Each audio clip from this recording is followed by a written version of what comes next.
we're now going to look at duplicated NHS numbers, and I'm going to ask my colleague Ellie to join me again. If you could kindly just let us know what a duplicate is and explain what that would mean for the patient. So a duplicate is when you have more than one NHS number, and it's when the patient's been allocated more than one NHS number. And as such, the patient may have more than one medical record. These records could be even in different locations, so you may not be aware that the patient has an additional NHS number, but it's vital that we resolve these issues. Having more than one NHS number and such medical record likely means the records aren't complete and could have a clinical impact. And of course, not knowing where the record is most up to date could cause a delay to the patient's care. Thanks, Ellie. So if the practice think that the patient does have more than one NHS number, what should the practice do? So firstly, you need to notify PCSE by using the PCSE online form. This is via the contact us page you can see displayed there. PCSE will ensure that we have all the correct information to confirm the duplicate. This may mean we reach out to other GP practices or third parties for the information. Once acquired, PCSE will log a ticket with MBO to correct the spine, merging the patient records together and invalidating the no longer in use numbers. PCSE will then contact the impacted GP practice with the NHS number in use for the patient and supporting them in lining their clinical system with the spine. PCSE may also contact you if they have identified or been made of a potential duplicate. So you may not have raised it yourself with an online form. We may just contact you out of the blue. Please ensure you respond to these requests in a timely manner to ensure your patient's details are correct. Thanks, Ellie. So how long does the process take to rectify a duplicate NHS number?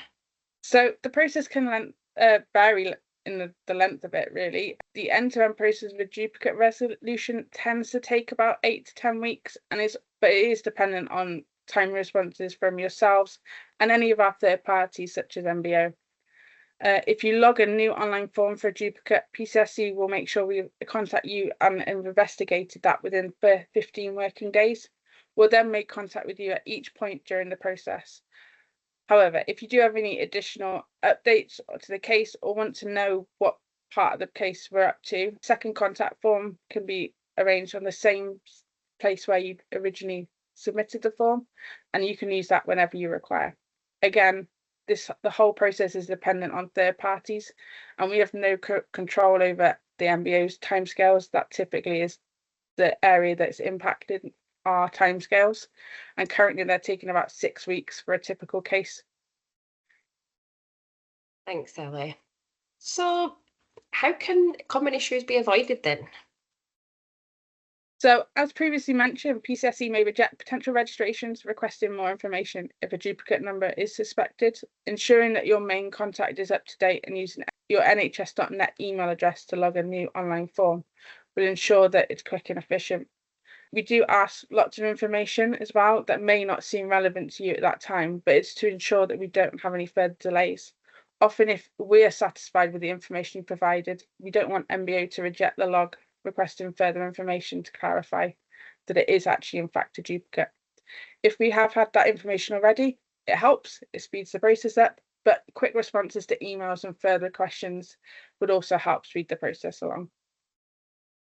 No, that's great, Ellie. Thank you. It makes sense, I suppose. If we can get all the information in one go, we can liaise with MBO. We don't have to keep going back and forward to the practice to get little bits of extra information.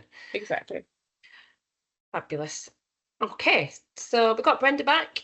So we're going to have a look at scenario then for duplicate NHS numbers. Okay, so Brenda is trying to register Douglas at the practice, but it looks like he has 2 NHS numbers. Now, what could that mean for him?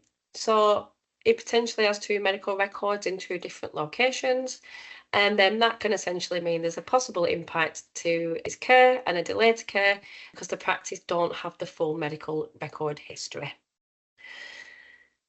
So what does Brenda need to do? So the registration can still be processed. We recommend that you don't delay the registration. However, when registering Douglas, try and obtain as much information as possible. So getting things like middle names, place of birth and the date of entry into the UK. if relevant. Notify PCSE using the online inquiry form, like Ellie's just mentioned. And again, provide as much detail as possible when submitting that form, because it just stops us having to go back to you at the practice to get the information. It just makes things a little bit quicker. Now, with regards to NHS numbers, either can be used. However, NBO usually keep the earliest NHS number as they are issued in chronological order. So what will PCSE do then? So PCSE only play a part in the resolution of a duplicate. PCSE work with the NBO as the organisation responsible for the data quality on the spine. PCSE will request information from the practice to determine if the numbers belong to one patient. Once the information is received, NBO is notified and they will correct spine, merging the patient details together. PCSE will then contact the impacted practice to support the process of making sure their clinical system matches spine.